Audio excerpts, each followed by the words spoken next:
What's going on, you guys? This is Eric Cuts for the Win. This is going to be my top 5 games of 2015, along with some extras such as sleepers of the year, surprises that kind of just came out of nowhere, along with some multiplayers that I really enjoyed this year. So yeah, we're just going to talk about all the good stuff. If you want to see the bad stuff, the games that kind of disappointed me, that's in another video. You can go ahead and check that out. I'll leave the link in the description if you want to see that video. But for now, let's get into the goodies. Let's start with my top 5 games. You guys already know number 1, so we're going to just start there and get it done because it's no surprise. Bloodborne is my game of the year this year.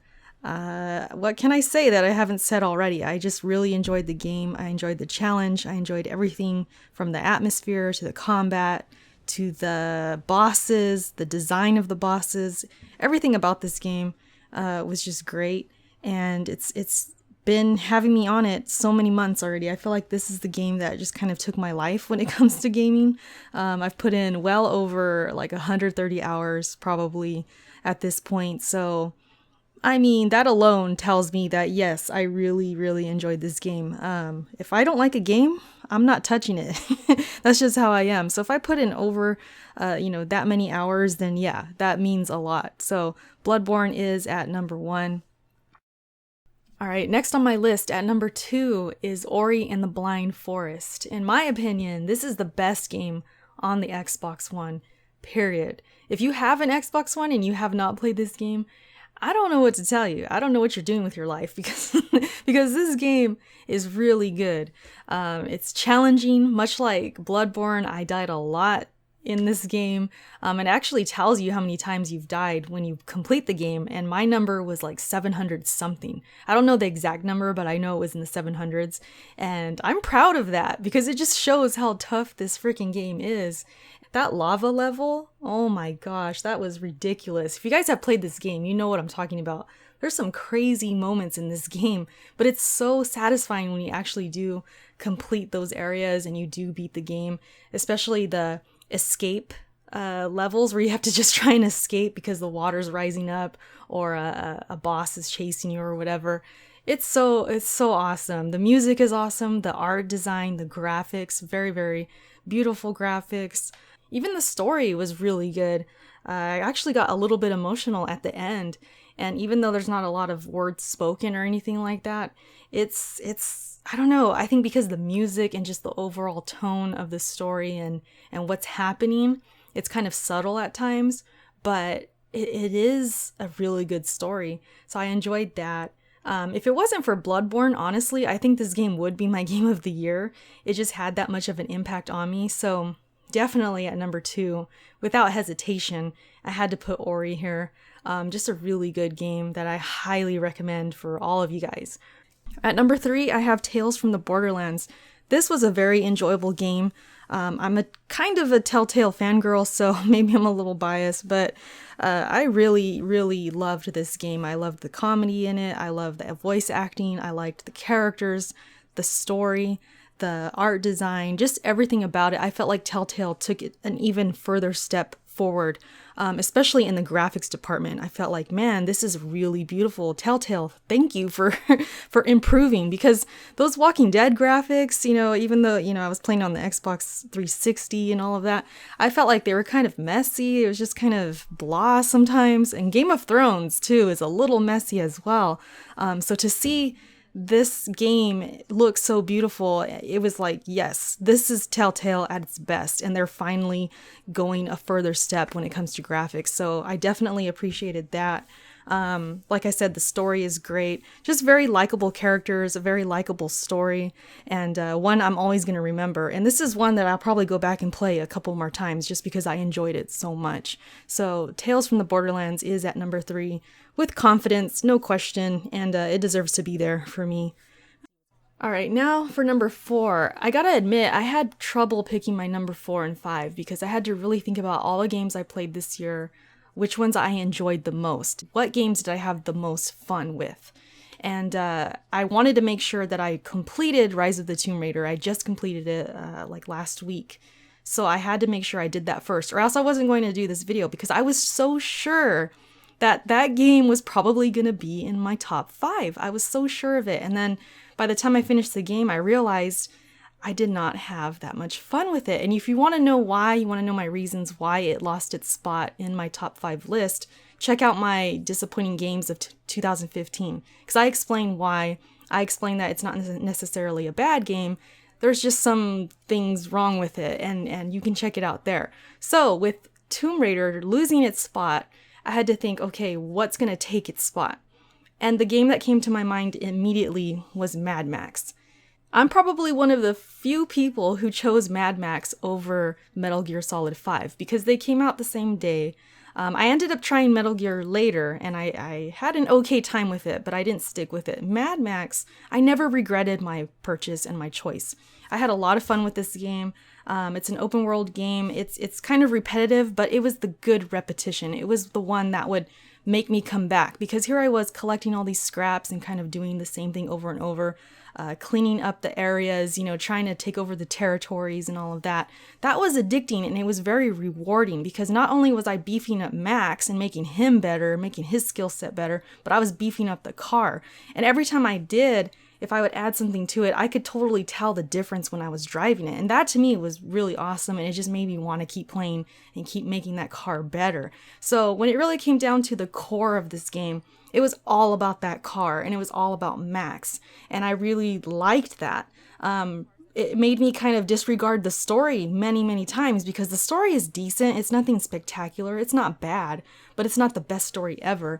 It's kind of a lot like Shadow of Mordor, which this is a game we can compare to Mad Max all day long. But the story specifically, because, it was kind of simple, nothing too complex. It was kind of a story about revenge, just like Shadow of Mordor. So it was decent, but it wasn't the highlight about this game. The highlight was the gameplay and the making the cars better and going up against these other cars and having these car battles. And it was just all about destruction and violence, pretty much. It's a very violent game.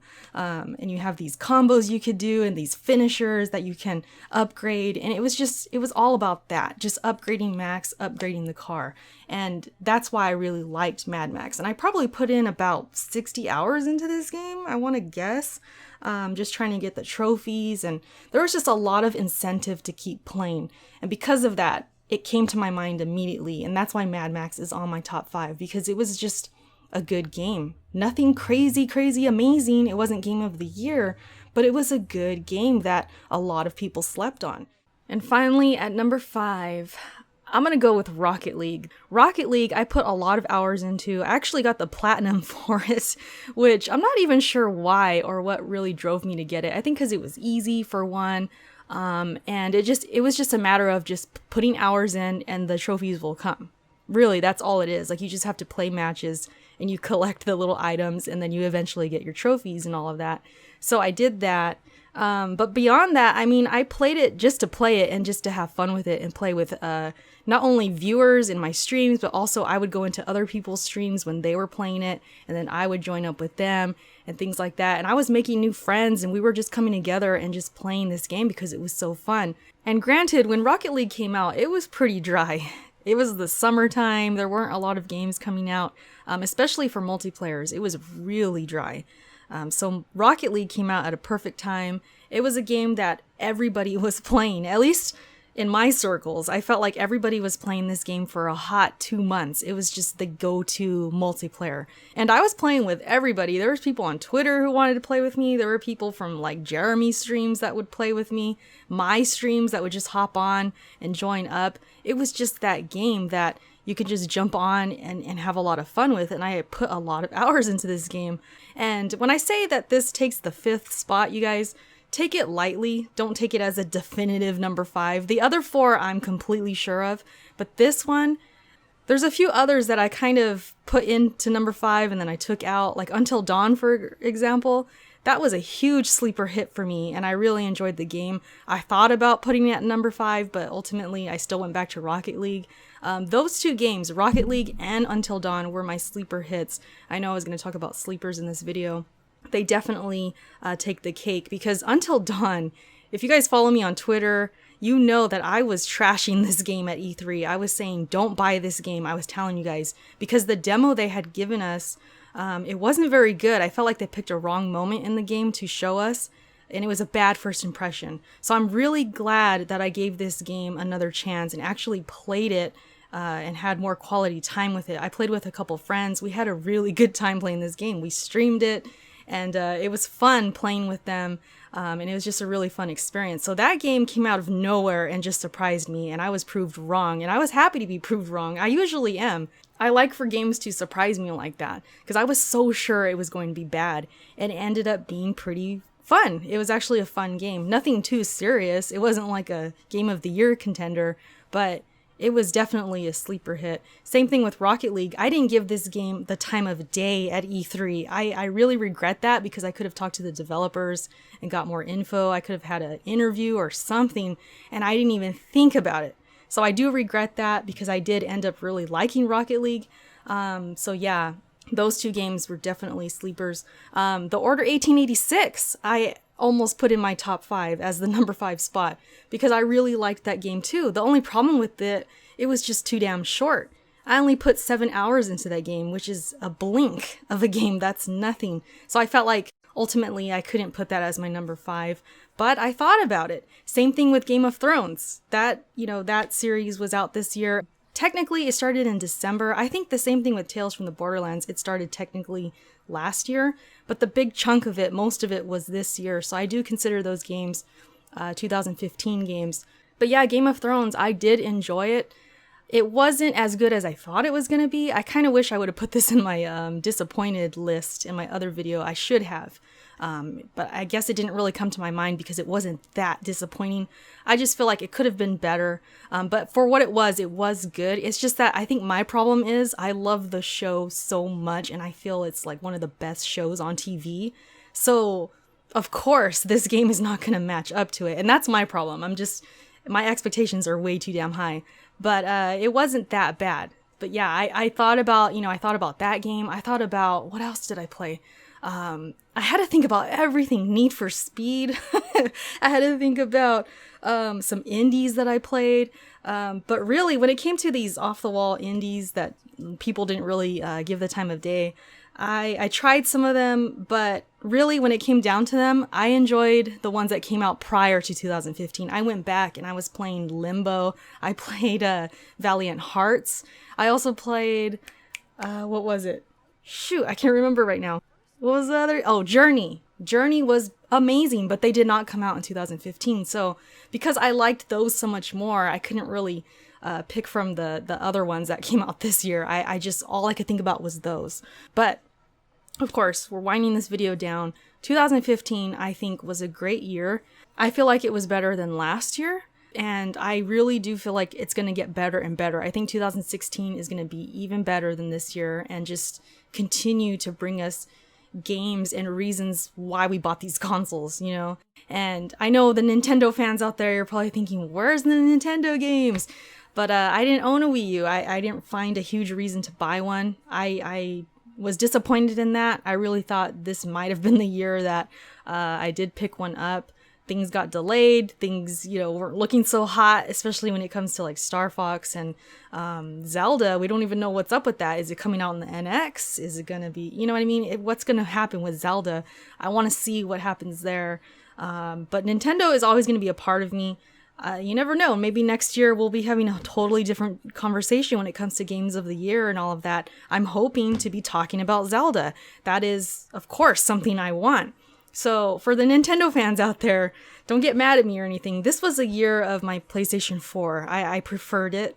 When it comes to the Xbox One, I loved Ori and the Blind Forest. Like I said, there were a couple games that, I did play on the Xbox One. I loved my time with Gears for like a month or two. I think when it comes to Gears of War, I'm always going to love the multiplayer. I'm always going to, put some time in it. I'm always going to give it a chance. If it's a new Gears or it's a remastered Gears, of course, I'm going to put some time into those games. But I've been in love with Gears for so many years that I want new things. And when it came to the Ultimate Edition, after a couple months, I kind of went to other things because, I've done that song and dance already. I've played so much Gears that I wanted to see other things this year. So I'm looking forward to Gears of War 4. I know I should probably do a video about my most anticipated games, but let me just tell you right now, I'm looking forward to Gears of War 4. Of course, I want to see what's going on with that. ReCore looks interesting. What else? Quantum Break, I'm 50-50 on. Like, I kind of want to play it, but then I kind of don't. But I'm probably going to give that a game a chance. Scalebound looks really good. So there's games coming for the Xbox One that I'm really, really interested in. As far as PlayStation 4, there's a few as well. So I'm thinking 2016 is going to be more down the middle. Like, I'm going to put more time into the Xbox One than this year, and maybe on the PS4 I'll put maybe a little bit less time. Maybe it'll be more balanced. I'll be playing more on both.